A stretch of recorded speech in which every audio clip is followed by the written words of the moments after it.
পনেরো বছর পরে একটা নির্বাচিত সরকার এই প্রথম রাষ্ট্রীয় সফরে গেছে।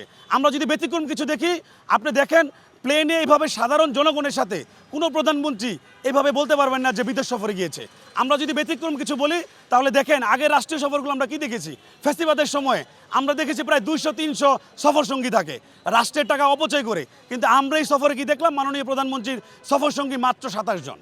আমরা 100% আশাবাদী শ্রমবাজার সম্প্রসারণ হবে এবং অলরেডি শ্রমবাজার সম্প্রসারণ হওয়ার মতো যে বিষয়গুলো, সেই বিষয়গুলো আমাদের মধ্যে প্রকাশিত হয়েছে, যার ফলাফল আমরা খুব অচিরেই পাবো ইনশাল্লাহ। দেখেন বিরোধী দল তো আসলে কোনো কিছু এখনও স্টেটমেন্ট দেয়নি, তাদের প্রতি আমাদের উদারত আহ্বান থাকবে, আপনারা বিরোধিতা করার জন্য বিরোধিতা করবেন না, যৌক্তিক বিষয় থাকলে সমালোচনা করবেন, অহেতুক কোনো বিষয় নিয়ে আপনারা আলোচনা করবেন না। আর বিরোধী দল আসলে রাষ্ট্র পরিচালনার ওনাদের পূর্বের কোনো অভিজ্ঞতা নেই, সুতরাং তারা ওই ধরনের বিরোধিতা করার মতো কিছু পাবেও না। আর আমরা যেহেতু অর্জন আমাদের, সুতরাং আমার মনে হয় না বিরোধিতা করার কিছু থাকবে।